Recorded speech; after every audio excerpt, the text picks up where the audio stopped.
All right, let's just get right into it. You know the drill, right? We're always told, just work a little harder, get that promotion, put in more hours, and you'll build wealth. But what if that whole idea is just wrong? What if the path most of us are on isn't just slow? What if it's literally designed to keep you from ever reaching the finish line? Today, we're going to unpack a completely different system. I mean, does this question feel familiar? You get a raise, but somehow your expenses magically rise right along with it. You pull a 50-hour week, but that dream of financial freedom feels just as far away as it did last year. Well, the reason is actually pretty simple. And here's a little hint. It has absolutely nothing to do with how hard you work. It's because most of us are caught in something called the worker's trap. And it's that familiar, socially accepted system of trading your time directly for money. The problem, the fundamental flaw, is that you only have so much time in a day. That means there's a hard ceiling, a cap on how much you can ever earn. In this game, you are the engine. And the second you stop pedaling, the whole thing grinds to a halt. The money just stops. So for this first part, let's really peel back the layers on this illusion. That traditional 9-to-5 path, it isn't a ladder to wealth. For most people, it's more like a financial treadmill. You're just running faster and faster, putting in all this effort only to stay in the exact same place. Wow, I mean, this quote from Kevin O'Leary really just puts it out there, doesn't it? A steady paycheck feels safe, it's comfortable, it's predictable, but that comfort, that can become a cage. It makes you totally dependent on one company, one boss, and it basically limits your entire financial reality to whatever that one company decides your time is worth. So, how in the world do you break out of that trap? Well, in this next part, we're going to make the single most important mindset shift of all. The answer isn't about earning more money. It's about owning more things that make money for you. This is that huge leap from being an employee to becoming an owner. It's about building your own system, not just working inside someone else's. And this right here is the key to everything. This definition is the whole game. A true asset isn't just something you own, like your car. No. A true asset is a system that works for you, cranking out income completely separate from your time. It's making you money while you're on vacation, while you're at the gym, even while you're fast asleep. And this chart just lays it all out crystal clear. Look at the difference in focus. In the trap, 100% of your income is tied directly to the hours you're physically working. But when you build the system, the goal is to completely flip that. You want the vast majority of your income to flow from assets that are working for you. That frees you up to spend your time however you want.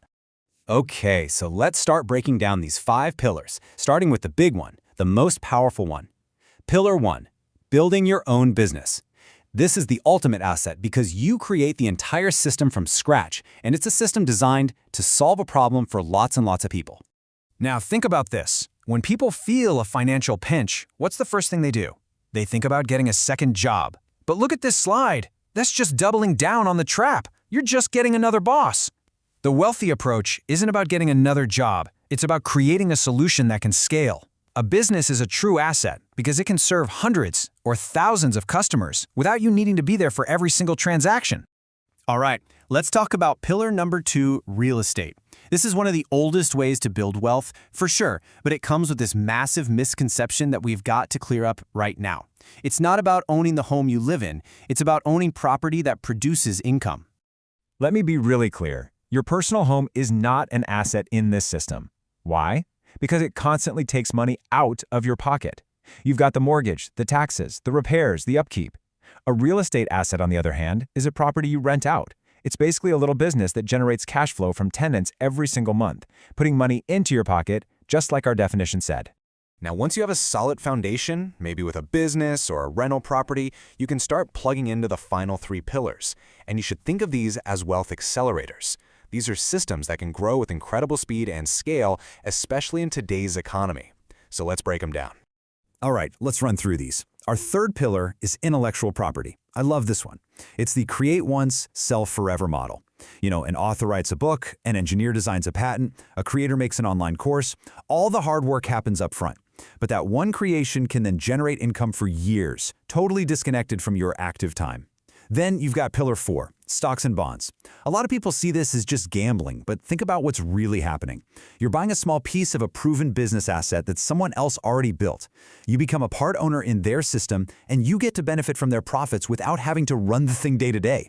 And finally, Pillar 5, digital assets. In today's world, this is a total game changer. An app you create can be downloaded a million times while you're asleep. A little niche website can generate ad revenue 24/7 from people all over the world. These are automated systems with almost zero cost to replicate. So I know, this can all feel really big and kind of overwhelming. Which brings us to our final part, your first move. The goal here is not to build a massive empire by tomorrow. No. The goal is to take your very first, small, tangible step out of the trap and to do it today. Let's make this super actionable. Look, forget about 5-year business plans for just a second. Just focus on these 3 simple steps. First, find a small, annoying problem that people you know complain about. Second, create a really simple, and I mean simple, maybe even manual at first, solution for it. And third, and this is the most crucial part, find one person, just one, find one person who will pay you for that solution. The moment you do that, you've done it. You've officially created your first tiny asset. But more importantly, you've made that huge mental leap from worker to owner. So I'll leave you with this final thought.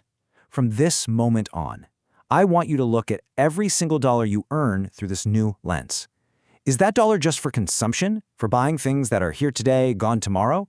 Or is it a seed? Is it a tool you can use to buy a tiny piece of a system, a tiny piece of an asset that will one day work for you and buy back your single most valuable resource, your time?